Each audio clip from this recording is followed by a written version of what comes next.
నమస్తే. Welcome to our channel. నేను మీ పద్మావతి. అసలు అమెరికాలో ఏం జరుగుతుంది? నిజంగానే అమెరికాలో వలసకు వచ్చిన ప్రతి ఒక్కరిని కూడా తిప్పికొడుతున్నారు అమెరికా ట్రంప్. మరి ఎందుకని అంటారు? నిజంగానే వలస గడువు కంప్లీట్ అయిపోయింది కాబట్టే తిరిగి పంపిస్తున్నారంటారా? లేకుంటే అమెరికాలోని ఒక్క అమెరికన్స్ మాత్రమే ఉండాలి, మిగిలిన వాళ్ళెవరు ఉండకూడదు అనే ఒక నేపథ్యంతో కావాలనే దీన్ని ఒక ఉదాహరణగా ముందుకు తీసుకొస్తున్నారంటారా? మరి దీని గురించి పూర్తి వివరాలతో మనకి చెప్పడానికి professor and doctor Mullapudi Satyanarayana గారు ఉన్నారు. మరి ఆయనతో మాట్లాడి తెలుసుకునే ప్రయత్నం చేద్దాం. మీరు కూడా నమస్కారం సార్. నమస్కారం పద్మావతి. సార్, ఈ విషయం మీకు కూడా తెలిసే ఉంటుంది. యాక్చువల్లీ అమెరికాలో ట్రంప్ ఆధిపత్యం ఎంత ఉందో ఇప్పుడు అందరికీ తెలిసిందే. అయితే తన ఆధిపత్యం తన పైచే ఎంతో ఉంది అని చూపించుకోవడం కోసం ఎప్పటికప్పుడు తను ఏదో ఒకటి సృష్టిస్తూనే ఉంటాడు. అయితే ఇప్పుడు మన ఇండియన్సే కాకుండా ఇతర కంట్రీస్ అన్నీ కూడా ఇప్పుడు ప్రభావితం చూపిస్తుంది. ఏంటి అంటే అమెరికాలో వలసకు వచ్చిన వాళ్ళు ఎవరైతే ఉంటారో వాళ్ళ వలస గడువు కంప్లీట్ అయిపోయినా, ఒకవేళ వాళ్ళు ఎటువంటి ప్రూఫ్స్ ఆధారాలు లేకుండా అక్కడ ఇప్పటికీ జీవిస్తుంటే వాళ్ళందరినీ కూడా తిరిగి వాళ్ళ కంట్రీస్ కి పంపించేస్తున్నారు. అంటే నిజంగానే ఓకే, వీళ్ళు ఏదైతే గడువు రూల్స్ ఉన్నాయో ఆ రూల్స్ ని ఉల్లంఘిస్తున్నారు కాబట్టి పంపించేస్తున్నాము అని అంటారా? లేకుంటే దీని వెనక ఇంకేదైనా ట్రంప్ ఏదైనా ఆలోచిస్తున్నారంటారా పెద్దగా? అసలు దీనిపై మీ అభిప్రాయం ఏంటి? ఏమనుకోవచ్చు అంటారు? జనరల్ గా మనకి ఈ ట్రంప్ రిపబ్లికన్ పార్టీ నుంచి గెలిచినటువంటి వాడు. కమలా హ్యారిస్ పోటీ చేసిన ఆవిడేమో జో బైడెన్ మొన్న ఓడిపోయిన గెలిచి రిటైర్ అయిన ఆయన డెమోక్రటిక్ పార్టీ. అసలు డెమోక్రటిక్ పార్టీ అంటే ఏమిటి, ఈ రిపబ్లికన్ పార్టీ అంటే ఏంటి, ఎందుకని ఈ రెండింటికి డిఫరెన్సెస్ ఉంది, ఎలా చూడొచ్చు అంటారు? అసలు అంటే రిపబ్లికన్ పార్టీ అంటే ఇప్పుడు మనకి వాళ్ళు కొంచెం కన్సర్వేటివ్ గా ఉంటారు, స్ట్రిక్ట్ గా ఉంటారు రూల్స్. ముందు మా అమెరికా డెవలప్ అవ్వాలి, ముందు మా అమెరికన్స్ ఉద్యోగాలు రావాలి, చదువులు రావాలి, మిగతా దేశాల వాళ్ళు డబ్బులు దొబ్బేయాలి. అసలు అమెరికా డెవలప్ అవడానికి ఎక్కువ శాతం మన ఇండియన్స్ పెద్ద పెద్ద నాలెడ్జెస్ ఉన్న ప్రతి ఒక్కరు కూడా పెద్ద పెద్ద చదువులు చదివిన వాళ్ళు ఆల్మోస్ట్ చెప్పుకోవాలి అంటే డాక్టర్స్ రంగంలో కావచ్చు, ఒక ఇంజనీరింగ్ రంగంలో కావచ్చు, ఒక సాఫ్ట్వేర్ రంగంలో కావచ్చు, ప్రతి ఒక్క రంగంలోనూ మన ఇండియన్సే ఉన్నారు కదా. సో వాళ్ళని డెవలప్ చేస్తుంది మన వాళ్ళు కూడా ఉన్నారు కదా. ఉన్నారు, కానీ వాళ్ళ పాలసీ ఎలాగంటే ఇప్పుడు ఫస్ట్ మన అమెరికా, తర్వాత ఇండియన్స్. మీరు చదువుకోవడానికి రండి, చెత్త యూనివర్సిటీస్ ఉన్నాయి. ఇప్పుడు మన స్టూడెంట్స్ అంతా పాపం ఇండియా నుంచి వెళ్ళిన వాళ్ళు టాప్ 10 యూనివర్సిటీస్ లో ఎవరికి సీట్లు ఎవరు. Massachusetts institute of technology MIT అని ఉంటుంది, స్టాన్ఫర్డ్ యూనివర్సిటీ అని ఉంటాయి, తర్వాత బ్రౌన్ యూనివర్సిటీ, ఇలా ఒక 10 ఉంటాయి. వాటిలో ఎవరికి సీట్లు ఎవరు. వీళ్ళు మాస్టర్స్ డిగ్రీ చేస్తున్నాం మన స్టూడెంట్స్ అంతా భుజాలు ఎగరేసుకుంటూ వెళ్ళి ఒక్కొక్కడు 45 లక్షలు పట్టుకెళ్ళేసి అక్కడ తగలేస్తా ఉంటారు. ఇక్కడ IITs, మనకి బ్రహ్మాండమైనటువంటి IITs లో సీట్లు రావని చెప్పి మాస్టర్స్ డిగ్రీ కోసం అక్కడికి వెళ్ళిపోతే వాడేం చేస్తాడంటే అమెరికన్ యూనివర్సిటీస్, చెత్త యూనివర్సిటీస్ లో మీ డబ్బులన్నీ మాకు ఖర్చు పెట్టేసేయండి, కానీ మీరు పార్ట్ టైం జాబ్ చేయకూడదు. అంటే ఇక్కడ ఒక విధంగా చూసుకోవచ్చు. అంటే ఇప్పుడు మనకి ఒక తెలుగు రాష్ట్రాల్లో చూసుకుంటే మనకి నారాయణ, ఆదిత్య ఇలాంటి పెద్ద పెద్ద కాలేజీలు ఎలాగైతే మనకు ఒక స్టాండప్ ని తీసుకొచ్చాయో, ఒకవేళ అలా కాకుండా గవర్నమెంట్ కాలేజెస్ లో చూసుకుంటే గనక లైక్ ఒక స్వర్ణాంధ్ర ఇలాంటి పెద్ద పెద్ద కాలేజెస్ గురించి కూడా మాట్లాడుకుంటారు. లైక్ విజయవాడలో KL యూనివర్సిటీస్ కావచ్చు.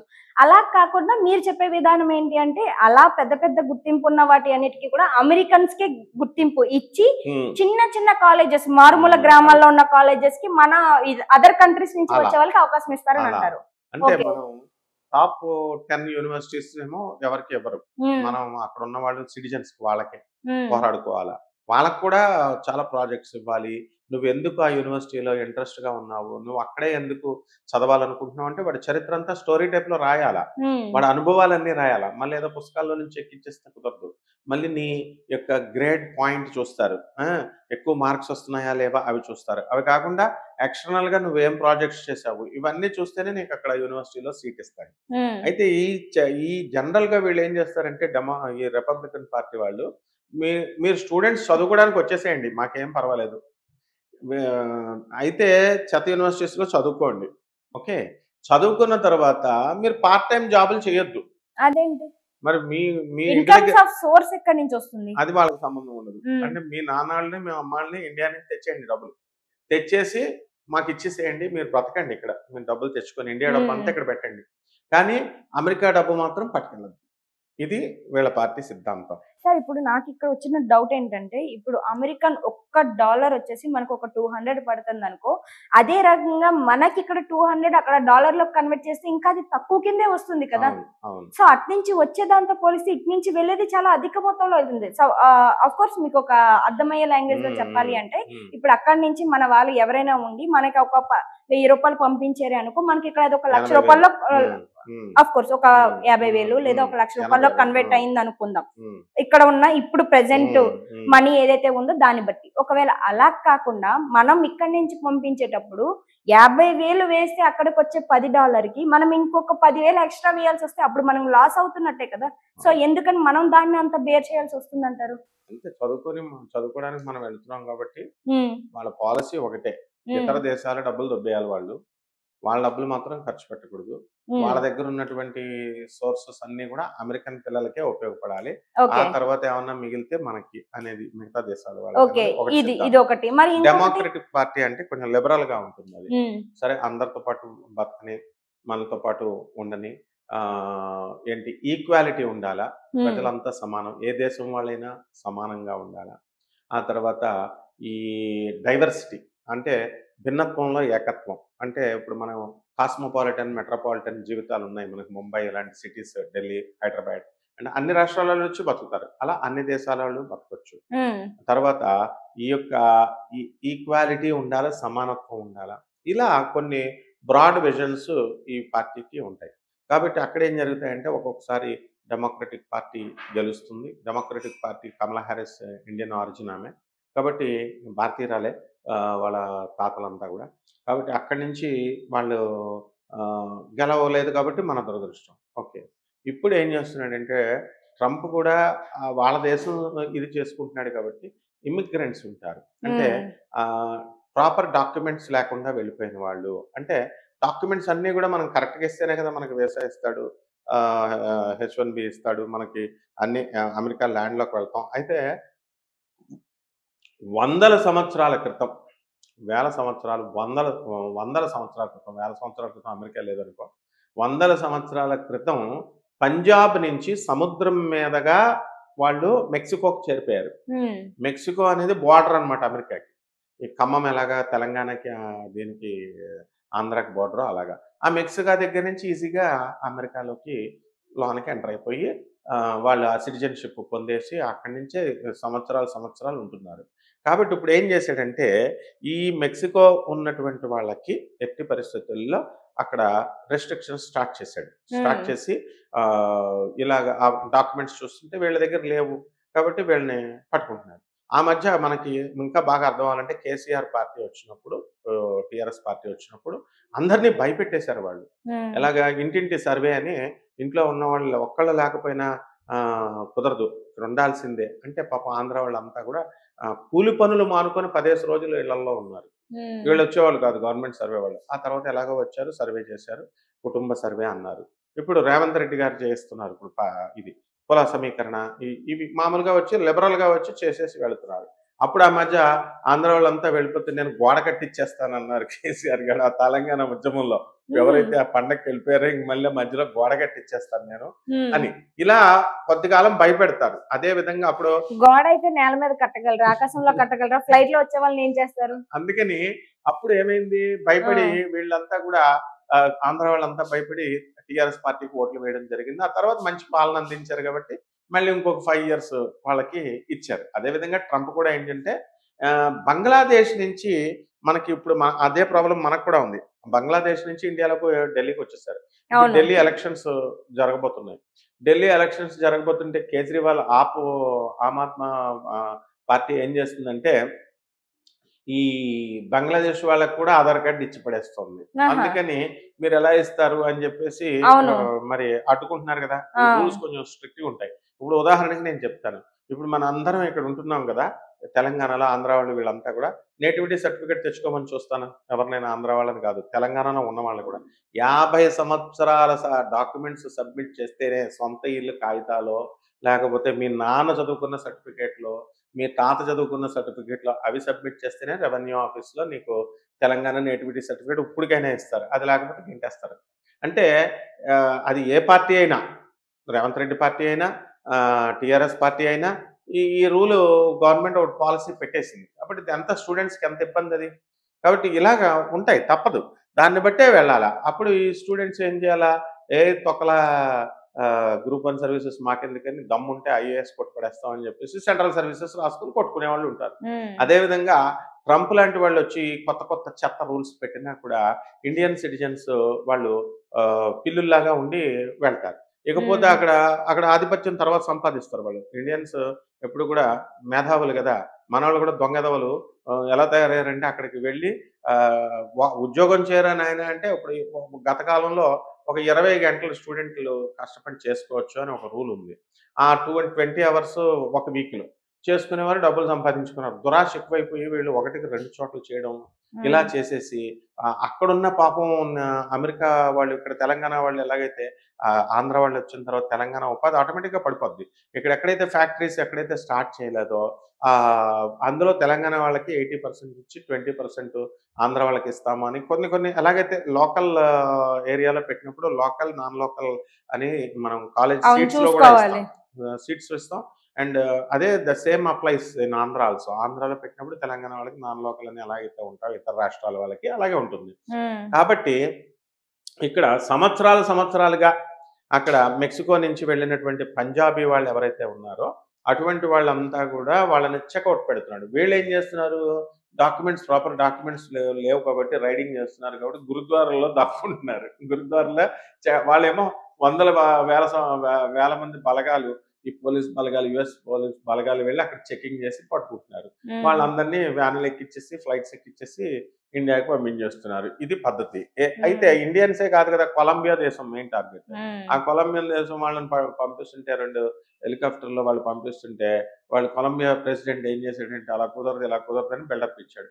బిల్డప్ ఇచ్చిన వెంటనే 50% ట్యాక్సులు 25% ట్యాక్సులు పెంచేశారు. ఒక టైమింగ్ అనేది ఇచ్చారు.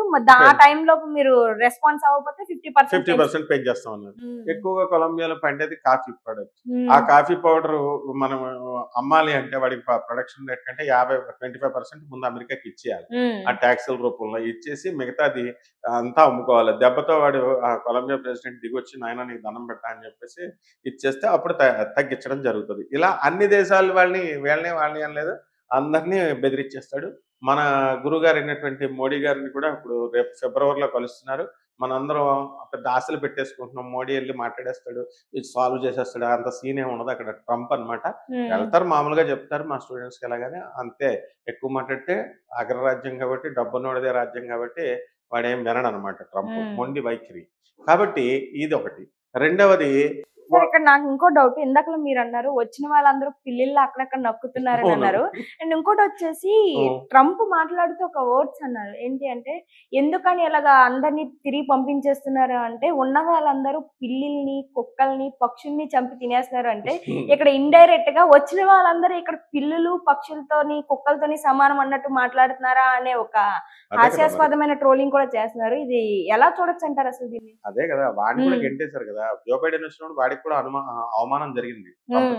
వాడిని కూడా ఎవాంకా ట్రంప్ వీళ్ళంతా ఎవరు పైకి రావట్లేదు. వాళ్ళ కూతురు కానీ వాళ్ళ భార్య కానీ గెస్ట్ హౌస్ వైట్ హౌస్ నుంచి సామాన్ అంతా కూడా తీసుకుని ప్యాక్ చేసుకుని ఏ ప్రెసిడెంట్ అయినా వెళ్ళిపోతాడు. ఇప్పుడు ఇదేం శాశ్వతం కాదు. ఇది కూడా 5 years తను మార్పు ఉంచుకోవాలా అని ప్రయత్నాలు చేస్తా ఉంటాడు. అయితే ఈ కొలంబియా మిగతా మిగతా దేశాలందరినీ కూడా ఇదే విధంగా కుక్కలు తింటున్నారు, అవమానించడం అనమాట. సరే, ఆ విధంగా ఈ యొక్క ట్రంప్ ఏంటంటే ఈ సిటిజన్షిప్స్ అక్కడ అమెరికన్ ల్యాండ్ మీద పుట్టినటువంటి వాళ్ళకి ఆటోమేటిక్ అమెరికన్ సిటిజన్స్ అయిపోతారు. ఇంతకు ముందు ఉన్న లా అది. అంటే ఎవరైతే అమెరికాలో పుడతారో పిల్లలు వాళ్ళు అమెరికా పౌరసత్వం వచ్చేస్తుంది ఆటోమేటిక్ గా. వచ్చేస్తే వాళ్ళ తల్లిదండ్రులకు కూడా పౌరసత్వం ఇస్తారు. ఇదివరకు అమెరికన్ అమ్మాయిని కనుక పెళ్లి చేసుకుంటే మనకు కూడా గ్రీన్ కార్డ్ వచ్చేస్తుంది, సిటిజన్షిప్ వచ్చేస్తుంది అన్నారు. చాలా మంది 17 సంవత్సరాలు ఉన్నటువంటి వాళ్ళు కూడా వాళ్ళకి సిటిజన్షిప్ రావట్లేదు, ఆ అమ్మాయికి వస్తుందని నేను పెళ్లి చేసుకున్నాను అని మనకి యూట్యూబ్ లో కొన్ని వీడియోస్ మనం చూస్తున్నాం. ఇంకా కాకపోతే ఏంటంటే వాళ్ళు ఇవ్వట్లేదు, అసహ్యకరమైన ప్రశ్నలు వేస్తున్నారు. నీ సంసార జీవితం ఎలాగా చేస్తున్నావు, నీ భార్యతో ఎలా కలుస్తున్నావు, పక్కకి తిరిగి పడుకుంటుందా, ఇటు పక్కకు పడుకుంటుందా అని యూజ్లెస్ క్వశ్చన్స్ అడుగుతున్నాడని ఎవరో ఒక యూట్యూబర్ పెట్టాడు. అలాంటి నాన్‌సెన్స్ క్వశ్చన్స్ ఏమి అడగరు కానీ డీసెంట్‌గానే అడుగుతారు కానీ, కాకపోతే ఈ డాక్యుమెంట్స్ పంచేవు, ఆ డాక్యుమెంట్స్ పంచేవు, ఇవి పట్టురా, అవి పట్టురా అని మనకి ఇక్కడ ఇండియాలో ఎలా చేస్తున్నామో అలాగే హెరాస్ చేస్తారు. నాకు తెలిసినటువంటి ఒక అబ్బాయి బా మరి ఉద్యోగం చేసుకోవడానికి పోయాడు. ఉద్యోగం చేసుకోవడానికి పోయి అక్కడ బ్రాందీ షాప్ ఎవడో నడుపుతున్నాడు, వైన్ షాప్. దాంట్లో సంపాదిచ్చేసాడు. ఒక 20,00,000 ఒక నెల పంపించేసాడు. వెళ్ళి సంవత్సరం అయితే ఇంకొక 25,00,000 పంపించేసాడు. ఇప్పుడు 45,00,000 అవలేలగా 1 ఇయర్‌లో పంపించేసాడు. వాళ్ళకి తినడానికి కూడా ఏమి ఉండేది కాదు. మరి అలాంటిది ఇప్పుడు అలాంటి వాళ్ళు చాలా మంది ఉంటారు. అక్కడ ఉద్యోగాలు చేసుకోవడానికి కుదరదనమాట. కుదరదు ఇక. ఎందుకంటే దొరికితే జైల్‌లో పడేస్తారు. స్టూడెంట్స్ ఏం చేస్తున్నారంటే పాపం ఈ గోలంతా ఎందుకురా నాయనా, ఇక్కడ స్టూడెంట్ అనేవాడు చదువుకోవడానికే వెళ్ళాలా. ఉద్యోగం చేయడానికి పార్ట్ టైమ్ జాబ్ చేయడానికి లేదు. కాబట్టి వీళ్ళంతా ఉద్యోగాలు మానేసి ఇళ్లలో దాక్కుంటున్నారు.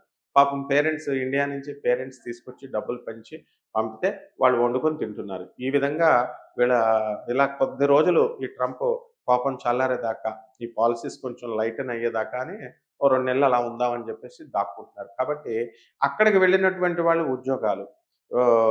ఉద్యోగాలు కూడా దొరకడం లేదు. ఇప్పుడు రెసెషన్ పీరియడ్ నడుస్తోంది. ఇంకా ఈ మధ్య కాలంలో ఇంకో కొత్త పాలిసీ ఏం పెట్టాడంటే వర్క్ ఫ్రమ్ హోమ్ పెట్టారు. 5 రోజులు ఇంట్లో నుంచి ఇప్పుడు అందరూ నడుస్తున్నారు. ఇప్పుడు నిర్మోహమాటంగా చెప్పాడు ట్రంప్, ఆఫీసులకు రాకపోతే 8 నెలల జీతం ఇచ్చేసి ఇంటికి పంపించేస్తాం. మాట్లాడకుండా వచ్చాడు. ఇది చాలా మంచిది. వర్క్ ఫ్రమ్ హోమ్ వచ్చిన తర్వాత స్టూడెంట్స్ బద్ధకస్తులైపోయారు. ఈ ఉద్యోగస్తులు బద్ధకస్తులైపోయారు. ముఖ్యంగా సాఫ్ట్‌వేర్ వాళ్ళందరికీ కూడా చాలా రిలాక్స్‌డ్‌గా ఉందన్నమాట. ఎట్టి పరిస్థితుల్లో వర్క్ ఫ్రమ్ హోమ్ అనేది ఉండకూడదు. ఎవ్వరికీ ఉండకూడదు. ఏంటి ఆఫీస్ అని ఎందుకు పెడతారు? ఆఫీస్‌లో అవుట్‌పుట్ ఉంటుంది. ఇంట్లో ఉంటే భార్య, పిల్లలు మాట్లాడుతూ ఇయన్నీ వివిధ వ్యాపారాలు చేసుకుంటూ కరోనా టైంలో సాఫ్ట్‌వేర్ జాబులు చేసేటటువంటి వాళ్ళు వర్క్ ఫ్రమ్ హోమ్ చేయండిరా అని వాళ్ళకి ఎంతో మంచిగా ఇస్తే, వీళ్ళెళ్లి టీ షాపుల్లో టీ షాపులు కొత్త 2 బిజినెస్‌లు చేసుకునేవారు. ఇంటీరియర్ డెకరేషన్‌లు చేస్తూ ఇలా. బట్ ఇవన్నీ చూసాడాయన. అనుభవజ్ఞుడు కాబట్టి. ఎట్టి పరిస్థితుల్లో ఐరన్ లెగ్‌తో ఇనప పాదంతో తొక్కి పడేస్తున్నాడు. కాబట్టి ఈ ట్రంప్ చేసేటటువంటి విధానాలన్నీ కూడా మనం భారతీయులమైనా కూడా మెచ్చుకోవచ్చు. అయితే ఈ స్టూడెంట్స్ ఇబ్బంది పాపం పార్ట్ టైమ్ అలాంటివి చేసుకోనివ్వాలి. అండ్ ఇల్లీగల్‌గా ఉన్నటువంటి వాళ్ళని భారతదేశం పంపించేయొచ్చు. ఎందుకంటే టెర్రరిస్టులుంటారు, హత్యలు చేసిన వాళ్ళుంటారు అక్కడికి వెళ్లి దాచినటువంటి వాళ్ళని. ఈ విధానాలన్నీ బావున్నాయి. అండ్ ఈ ఇంటెన్సిటీ, గ్రావిటీ అంతా కూడా కొద్ది కాలం ఉంటుంది. యూట్యూబ్‌లో వాళ్ళు మరీ హైలైట్ చేసేసి, ఈ చెప్పేవాళ్ళు కూడా పెద్దగా బిల్డప్‌గా హైప్ చేసేయడం వల్ల అక్కడ ఏదో జరిగిపోతుంది. అక్కడ అక్కడ ఏదో జరిగిపోతుంది అని కలవరపడిపోతున్నారు. అలాంటివేమి ఉండవు. ఇవి ఇన్ జనరల్ ఇక్కడ తెలంగాణ, ఆంధ్రాలో కూడా ఇక్కడ జరిగే ఈ వ్యవహారాలు కూడా ఇంతే కాబట్టి ఇక్కడ ఎలా ఉందో అక్కడ ఎలా ఉంటుంది. స్టూడెంట్స్ ఏం భయపడాల్సిన అవసరం లేదు. వాళ్ళకి వీసాలు కూడా ఇస్తారు. క్లియర్‌గా చెప్పాడు. మీరు అన్ని డాక్యుమెంట్స్ క్లియర్‌గా తెచ్చుకోండి. 400 డేస్ మేము ఆ టైం పెట్టి నేను వీసాలు ఇస్తాను అని మరి వీళ్ళంతా కూడా జయదేవ్ వీళ్ళంతా కూడా చెప్పడం జరిగింది. కాబట్టి ఏం ప్రాబ్లమ్ లేదమ్మా. అంతా భయపడాల్సిన పని లేదు. అక్కడ అమెరికన్ సిటిజన్స్ ఎవరు భయపడట్లేదు. ఇప్పుడు అక్కడ ఉన్నటువంటి వాళ్ళంతా చాలా మంది ఉన్నారు. రూపా గారని ఉన్నారు. భావ భావ భావవతి ఇలాగ చాలా మంది మంజుష పావులూరి ఇలా రకరకాల వాళ్ళంతా ఉన్నారు తానా సభలో వాళ్ళు. అండ్ 7.5 లక్షల మందిని వీళ్ళు ట్రంప్ ప్రభుత్వం ఏం చేసిందంటే వీళ్ళ ఇమిగ్రెంట్స్ ఇల్లీగల్‌గా ఉంటున్నారు అని గుర్తించి వీళ్ళని వెనక్కి పంపేయాలని చూస్తోంది. అలాగే 10,000 మందినో 18,000 మందిని ఆల్రెడీ లిస్ట్ చేసి అందరికి నోటీసులు కూడా పంపించారు. ఇదంతగా లా ఆఫ్ కోర్స్‌లో జరుగుతా ఉంటది. కాబట్టి ఈ కోర్స్ ఆఫ్ టైమ్‌లో ఏదో ఒక నిర్ణయం జరుగుతుంది. స్లోగా గ్రావిటీ తగ్గుతుంది. ఇప్పుడు దీనివల్ల లేకపోతే ఆడవాళ్ళు కూడా తగిలిపోతున్నారు అమెరికా. భయం లేదు. మగవాళ్ళు, ఆడవాళ్ళు అందరూ వెళ్ళిపోయి ప్రతి ఒక్కళ్ళు అమెరికా, అమెరికా, అమెరికా. ఇక్కడ ఇండియా పోటీ లేదనమాట ఇక. ఆ విధంగా వెళ్ళిపోవడం, అక్కడ సెటిల్ అయిపోవడం, అక్కడ డబ్బులు సంపాదించుకోవడం ఇవన్నీ చేస్తున్నారు. అక్కడికి వెళ్ళిన తర్వాత ఏమో రూమ్‌లో ఒక్కొక్కళ్ళు 10 మంది ఆడోళ్ళు, మగవాళ్ళు కలిసి ఉండడం. అక్కడ జరిగిన తర్వాత వాళ్ళు స్కేర్సిటీ అక్కడ వాటర్ ఉండదు. టిష్యూ పేపర్స్‌తోనేమో యూజ్ చేస్తారు. అంతా చెక్కలు, దుర్భరం, చలి, స్నానాలకి చేయడానికి బద్ధకాలు. అక్కడ అమెరికన్స్ ఇక్కడికి ఎన్ఆర్ఐలు ఇక్కడికి ఇండియాకొస్తే వాళ్ళు వేడి నీళ్ళు లేవని చెప్పేసి చలి నీళ్ళు బుడుక్కుమని పోసుకొని బుడుక్కుమని వచ్చేస్తారు. చలి, అక్కడ చలి మళ్ళీ ఇక్కడ మాకు ఈ ఇండియాలో ఢిల్లీ చలి ఏంటండి బాబు! బృందావనంలో చలి ఏంటి, కలకత్తాలో చలి ఏంటి, కాశీలో చలి ఏంటి అని ఎంతో బాధపడతా ఉంటారు. కాబట్టి ఇవన్నీ కామన్. ఏం కంగారు పడాల్సిన అవసరం లేదు భారతీయులు. భారతీయ స్టూడెంట్స్ అంతా చక్కగా స్నానాలు చేయండి నాయన. అక్కడికి అమెరికాకి వెళ్ళి నీరు బ్రహ్మాండంగా పుష్కలంగా వాడండి. మీ ట్రంప్ తాత ఏమంత పరమ కర్కోటకుడేం కాదు. ఇక్కడ మన కేసీఆర్ గారు అలాగే భయపెట్టారు. బ్రహ్మాండంగా ఆయనే పాపం ఇప్పుడు అందరికీ చక్కగా చేసి చేస్తున్నారు. కాబట్టి ఏం భయపడాల్సిన అవసరం లేదు. ఉద్యోగాలు వస్తాయి, అన్నీ వస్తాయి. ముందు కాస్త తెలివి తెచ్చుకొని ఇప్పుడు ఈ అమెరికాలో ఎన్ఐరాలు వెళ్ళిపోయి 4 డబ్బులు సంపాదించుకున్నారు. వచ్చేయచ్చు కదా! ఓ 10 సంవత్సరాల తర్వాత రారు. అక్కడే సెటిల్డ్ మరి. ఇక్కడ తల్లిదండ్రులను ఎవడు చూస్తాడు? ఈ ఎన్ఆర్ఐల తల్లిదండ్రులను ఎవడు చూస్తాడు? హార్ట్ అటాక్ వస్తే పక్కింటోళ్ళు జాయిన్ చేస్తున్నారు. ముసలోళ్ళు అయితే ఎదురింటోళ్ళు వండుకొని తింటున్నారు. ఇది ఆలోచించాలా. వెళ్ళిపోయినోళ్ళు ఇంక దుకాణాలు సర్దేసి అక్కడే పెట్టేసుకొని ఈ దురాశే వీళ్ళందరికీ కూడా ట్రంప్ రూపంలో వచ్చినటువంటి మొనగాడనమాట. Trump is really hero. అలాంటి వాడికి ఇంకా అమెరికాలో 2 సార్లే చేసేది ఉంటుంది. ఇంకో 4, 5 సార్లు చేస్తే భారతీయుల తోలు అందరి తోలు తీసి కరెక్ట్‌గా సెట్ చేసేస్తాడనమాట. నెక్స్ట్ టైం ఎలాగో కమలా హారిస్ వచ్చేస్తది. కాబట్టి జ్యోతిషపరంగా కూడా మనం చెప్తున్నాం. ఎందుకంటే ఇండియన్ ఆరిజిన్ వచ్చేస్తుంది. కాబట్టి డెమోక్రటిక్ పార్టీ ఈ ప్రాబ్లమ్స్ ఏమి ఉండవమ్మా. నిజంగా thank you so much sir. చాలా అర్థమయ్యే రీతిలో ప్రతి ఒక్కరి కోసము కూడా చాలా డీటెయిల్డ్ గా చెప్పారు. అన్నిటిని అనలిస్ట్ చేసి అండ్ మరి ముఖ్యంగా ప్రొడిక్షన్ కూడా చేశారు. నెక్స్ట్ టైం ఎవరు రాబోతున్నారు అనేది. ఛాలెంజ్ కమలా హారిస్ వస్తుంది democratic party. It's a challenge. And మేము కూడా వెయిట్ చేస్తున్నాం. మరి జస్ట్ మిస్ అయింది. మొన్నే జస్ట్ మిస్ అయింది. అవును, అది అందరికీ తెలుసు. జస్ట్ మిస్ లా ఆమె పోయింది. అయినా పర్వాలేదు. ఇండియన్ ఆరిజిన్ ఋషి సునాక్ లండన్ లో ప్రధానమంత్రి అయ్యాడు. మన నారాయణ మూర్తి అంకుల్, సుధా ఆంటీ వాళ్ళ కూతురు నిష్ఠ, వాళ్ళ అక్షిత వాళ్ళ భర్త. మనకు ఎప్పుడు మాట్లాడుతూనే ఉంటాం మనం నారాయణ మూర్తి అంకుల్, సుధా ఆంటీ వాళ్ళు. అలాగే కమలా హారిస్ ఇండియన్ ఆరిజిన్. ఇప్పుడున్నటువంటి వైస్ ప్రెసిడెంట్, ట్రంప్ గవర్నమెంట్ లో ఉన్న వైస్ ప్రెసిడెంట్ కూడా ఇండియన్ అల్లుడు. ఏ నాటికైనా సరే ఇప్పుడు ఆల్రెడీ ఇదంతా ఏడుపంతా. ఎందుకంటే ఇండియా 3rd సూపర్ స్టార్ అయిపోయింది. ఇప్పుడు ఆల్రెడీ మనమేం వెనకబడి లేము. శుక్రుడిని జయించేస్తున్నాం, చంద్రుడిని జయించేసాం, కుజుడిని జయించేసాం, మంగళయాన్, శుక్రయాన్కి వెళ్ళిపోతున్నాం. టెక్నాలజీ మనం లేకపోతే అమెరికా పడుకోవాల్సిందే. చైనా లేదు, గీనా లేదు. అందరిని తొక్కుకుంటూ వెళ్ళిపోయి 242లో India will lead the world. అగ్ర రాజ్యం అయిపోతాం, భారతీయ అగ్రరాజ్యం. మోడీ గారి ప్రభుత్వంలో ఎంతో చేంజెస్ తీసుకొచ్చారు. ఆయన ప్రయత్నాలు ఆయన చేస్తారు. కానీ ట్రంప్ కూడా ఉండాల్సినోడే.